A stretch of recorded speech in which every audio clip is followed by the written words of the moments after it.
Hello. Hi. It is me, Crayola the Queen, and I am here today for a very special Storytime with Crayola. That's because today we're telling the story of the very first Pride. Now, the very first Pride March was on June 28th, 1970. But guess what? That's actually where this story ends. This story actually begins with this very important event called the Stonewall Riots. Have you heard of them? We're gonna be talking about that today, but even before we get into that, I kinda need to set the scene a little bit. It's the 1960s. There's a lot that's happening. We've got the civil rights movement, we've got the anti-Vietnam War movement and the counterculture movement, all kind of bubbling under the surface. Ooh, that is a lot of tension. Okay, now being a queer person is not nearly as fun back then as it is now. You can't even have sex in 49 out of the 50 states. The Stonewall was not New York City's only gay bar, and it was actually far from the nicest. Yeah, it's not really the queer utopia that some young gays like to think it was. It was verifiably a dirty, sleazy, run-down dump. There was no running water. There were tubs of water behind the bar that were used to clean the glasses, and then they were thrown straight back out there for reuse. There was no fire exits.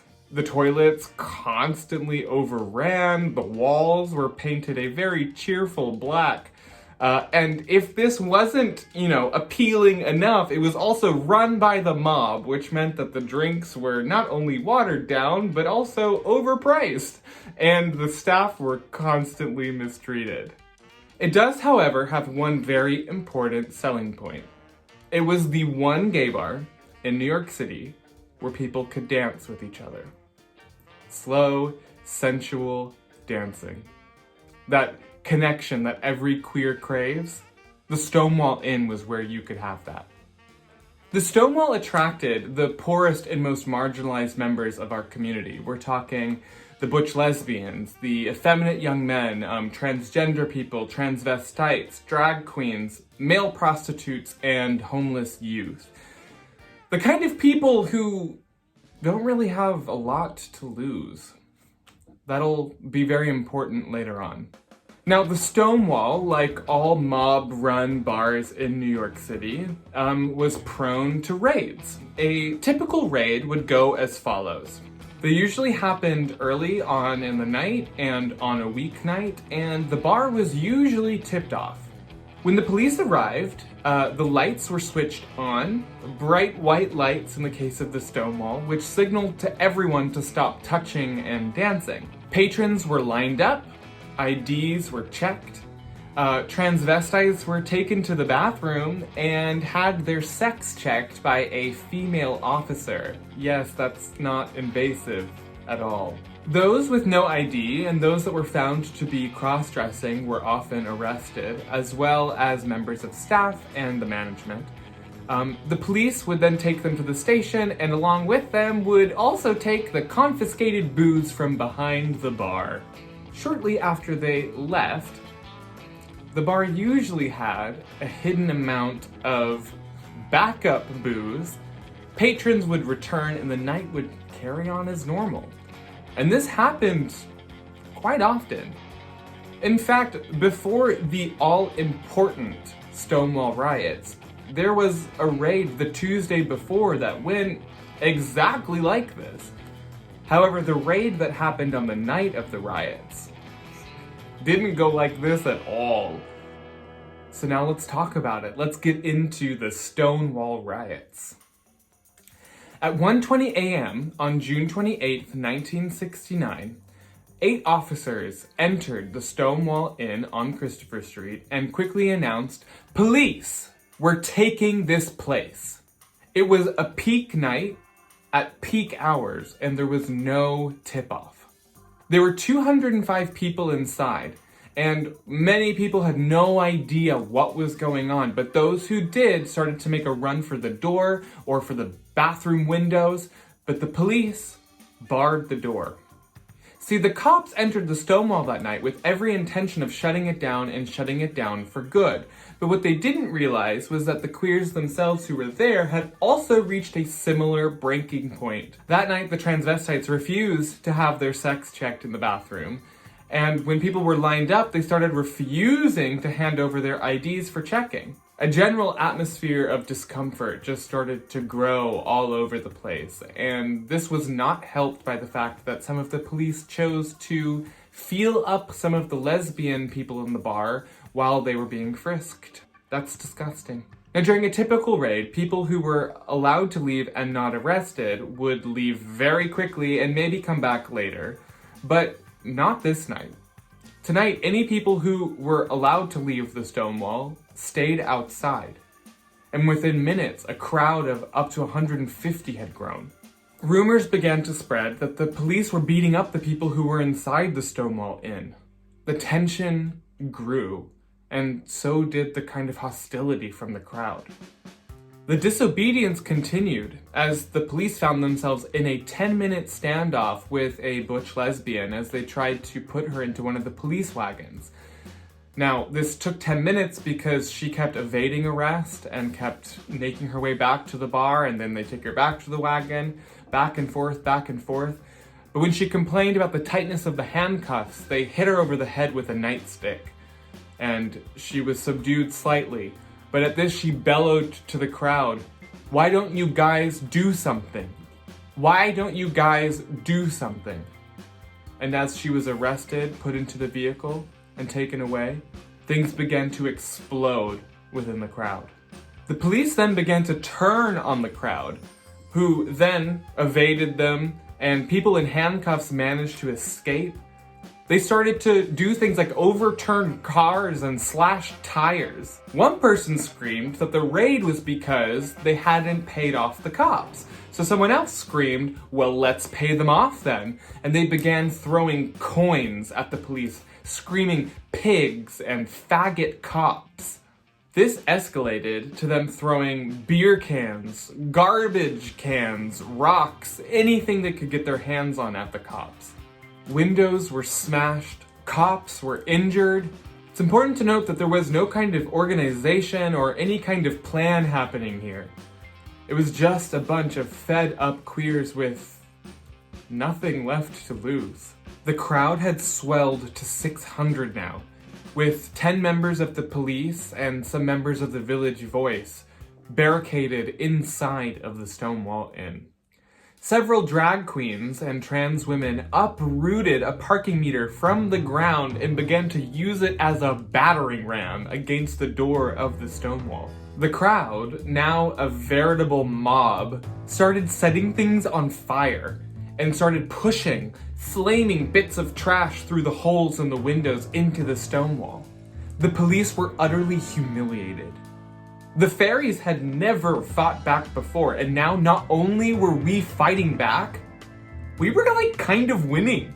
The tactical patrol force arrived to try and free the officers from inside of the Stonewall Inn, who were kind of trapped inside because of the angry mob outside. So they formed a phalanx, which is so retro, in order to try and gain access. But the crowd was having none of it. No. In fact, we started to mock them. A bunch of drag queens and transvestites formed a wall, a kick line, if you will, and started to sing the song, "We are the Stonewall girls, we wear our hair in curls, we don't wear underwear, we show our pubic hair." At this point, things descended into absolute chaos. Police were chasing people, people were chasing the police, people were running down crooked alleyways, down side streets, surging, moving like water. They could not be controlled, contained, or detained by the officers. By 4 a.m., the streets cleared. People were dazed and in utter disbelief as to what had happened the night before. A total of 13 people were arrested. Some were hospitalized, including 4 cops. In the aftermath of the first night of rioting, the Stonewall was utterly destroyed. From the toilets to the payphones to the cigarette machines to all the mirrors, everything was just completely broken. But it doesn't end here. Through the following day, the New York Times, the New York Post, and the Daily News all reported what had happened the night before. As word spread, people gathered throughout the day to check out the damage that had occurred at the Stonewall, and to also check out the graffiti that appeared on the walls outside, which read things like, "Legalize gay bars, drag power, gay power." That night, the rebellion began anew, with many people returning who had fought the night before, who were now joined by so many new faces, and the numbers reached into the thousands, with people spilling from Christopher Street onto the adjoining blocks. One big change from the night before was that on the second night, there was a completely unabashed exhibition of homosexual affection on the streets. Yes, honey, we had officially snapped, and we were out of the closet, and there was no going back in. We were not messing around that night. We swarmed buses and cars, harassing the occupants until they either admitted that they were like us, other queer people, or allied with us and supportive of our cause. Sylvia Rivera and Marsha P. Johnson, two very important names in the gay liberation movement, were very active on this night, with Marsha P. Johnson herself climbing a lamppost and dropping a heavy bag onto a police car, breaking its windshield. She's such a bad bitch. Garbage cans were once again set on fire, kick lines were formed, and the crowd chanted and sang right into the faces of 100 police officers from 4 different precincts. As demonstrators were captured, the crowd surged to reclaim them. And just like the night before, this went on again until 4 a.m., where things started to calm down again. The week after saw not that much activity on Monday and Tuesday because there was rain. So we queers used that time very wisely to put together some leaflets because, there was no Twitter and Facebook at this point. And leaflets were handed out with a few different demands, which included that gay people be able to own their own establishments and venues, a boycott of the Stonewall and other mafia-run bars, and 3, for public pressure to be put on the mayor's office to investigate the intolerable situation being faced by queer people. On Wednesday, the Village Voice decided to report on the riots, but they made the mistake of using some very derogatory language in how they described what had happened, using phrases like limp wrists and calling it Sunday faggot follies and forces of faggotry. We did not take kindly to this, and a crowd of about 750 people assembled outside of the Village Voice offices and threatened to burn the place down. Do not fuck with the gays. This little kerfuffle escalated to another full-on street battle, with many injuries on both sides, police and protesters alike, and 5 people were arrested. One bystander said, "The word is out. Christopher Street shall be liberated. The fags have had it with oppression." In the weeks that followed, the cause gained more structure than it had ever had before, with the Gay Liberation Front being formed and then quickly disbanded, and then quickly reformed into the Gay Activists Alliance. Now, this is kind of a big deal because this is the first time that gay organizations ever used the word gay in their title, with past organizations having names like the Daughters of Bilitis or the Mattachine Society. Sadly, the police raids on gay bars also continued, including one raid which happened at the Snake Pit in NYC, which ended in a young Argentinian student diving out of a 2-story window onto a 14-inch fence on which he was impaled. Don't worry, he survived. But it's so scary and sad that he felt like jumping onto that fence was going to be the better alternative than being arrested and then possibly deported back to Argentina for being gay. On June 28th, 1970, exactly 1 year after the Stonewall Uprising, the very first Pride March was scheduled to happen in New York City, with sister marches also happening in Los Angeles and Chicago. The New York March was to span 51 blocks from Christopher Street all the way to Central Park. And people who were preparing to march had no idea what was in store. Some said that they felt like they would be lucky if maybe 10 people showed up. But that wasn't what happened. The march actually took place in record-breaking times, about half the time than what they expected, and this was due to a mixture of excitement and nerves. And while numbers weren't necessarily huge as things got started, over the course of the march, which I guess was more of a jog really, they grew in numbers, more and more people joining in, and not just queer people, but allies as well. Straight people who just supported the cause joined in with their queer brethren, and they made it all the way to Central Park. When they got there, they broke into tears and hugs with each other. A mixture of relief, excitement, and overwhelm at everything that they had just been through. And also at the realization that everything had now changed forever. In each year that has followed, more and more cities have joined in with having a pride. There's still places where pride marches don't happen, but there are many, many cities all over the world that now do, and it's very, very exciting. Now, in 2020, 51 years after the Stonewall Uprising, we have so much to be proud of and how far we've come. But there are parts of the gay community that perhaps have become a little bit complacent with how they observe Pride, thinking of it definitely as more of a party and a parade than as a protest. But we still have so much to fight for.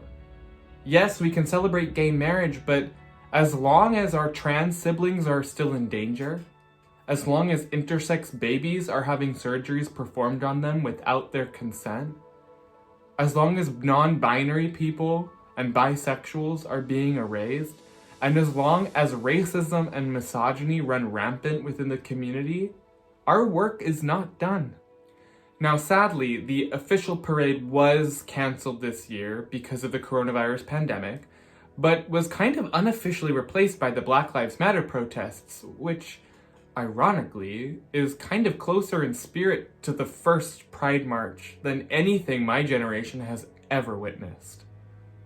Now, hopefully next year things will be back to normal and we'll be allowed to have another Pride March like we do every year, but until then, I urge you to ask yourself how you can be a better ally. And I don't just mean that as like a straight person who supports the queer community. I mean, even to you queers out there, how can you be a better ally to other parts of the community? How can you look out for our trans siblings and our intersex friends and all the endangered parts of our community? They need your help.